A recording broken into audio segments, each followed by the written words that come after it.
Tinumbok na rin si VP Sara ng tinaguriang DPWH leaks na hawak ng bilyonaryo news channel.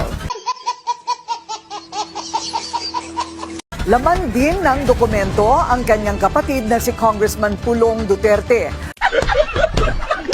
at longtime ally na attorney Harry Roque. Narito ang exclusive agenda report ni George Malimban.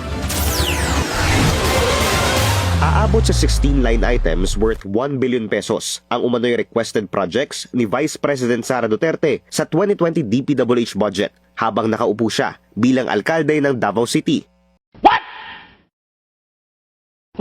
Ayon yan sa tinaguriang DPWH leaks o ang mga dokumentong nakuha ng Billionaire News Channel na nagdedetalye sa mga proponent o sponsor ng mga proyektong inilalatag ng DPWH sa kanilang budget proposals. Bilang paglilinaw, hindi BICAM o budget insertions ang laman ng mga dokumentong ito. Ito ang mga line items para sa DPWH budget proposal na ipinepresenta at pinagtatalunan sa Kongreso bago maging General Appropriations Act o GAA. Inappropriate intervention kung maituturing ang pagre-request ng isang politiko ng proyekto habang binubuo ang NEP ayon kay former DPWH Undersecretary Roberto Bernardo. Dahil dapat namang galing ang budget proposal sa mga opisyal lamang ng DPWH. Bukod sa ilang anomalous BICAM insertions, dito rin umano nanggagaling ang sistema ng kickback scheme.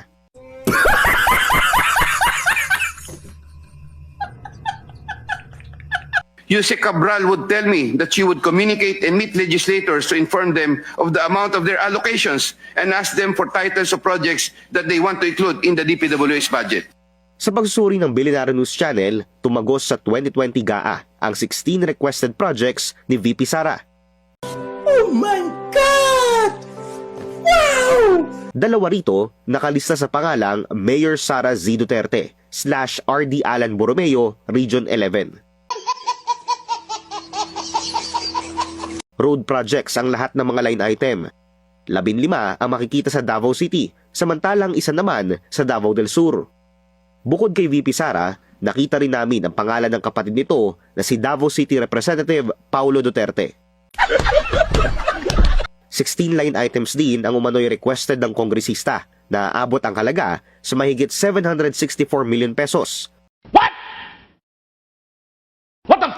40 ng kumpirmadong lumusot sa GAA.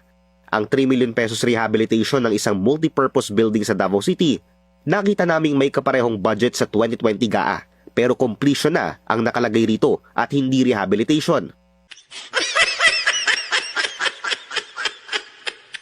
Ang isang 149 million peso road project naman sa Davao City, tila nahati sa dalawa pero napunta pa rin sa iisang kontraktor.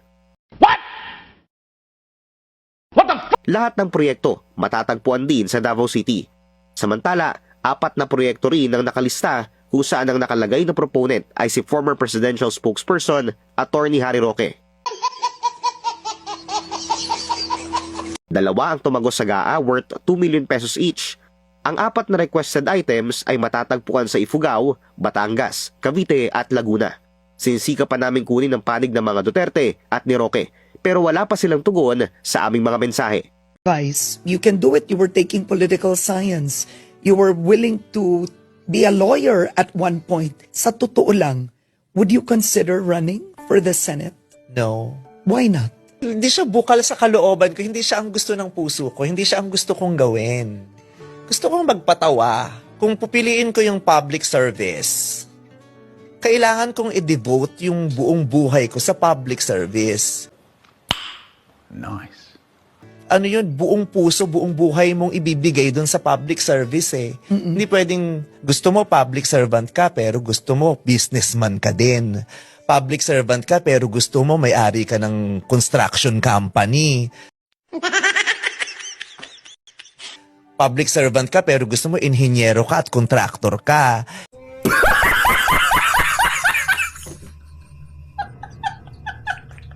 Hindi pwede. Katulad ako, kung gusto kong magtangga sa concert,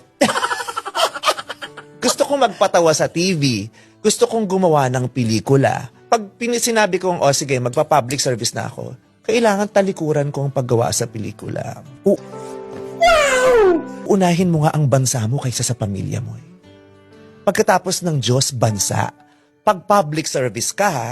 Pag nasa public service ka, after God, country, then family. Uunahin mo ang bansa at ang nasasakupan mo bago pa ang pamilya at ang pangangailangan ng pamilya mo. Nice. And that's what disappoints you with this whole Yeah. flood control situation. It's a business. Yeah, it's a business. Inuuna nila yung negosyo nila, inuuna nila yung gusto ng pamilya nila, kaysa yung pangangailangan ng masang Pilipino na dapat pinaglilingkuran nila. But have you been asked? I'm Yes. sure you've been asked. How did you say no? Instantly and honestly and simply no. Oh my God! Wow! So at this point, kahit Vice, bibigyan ka namin ng 500 million para lang tumakbo ka. I have 500 million. Oh my God! I love it! Charot! That's the best!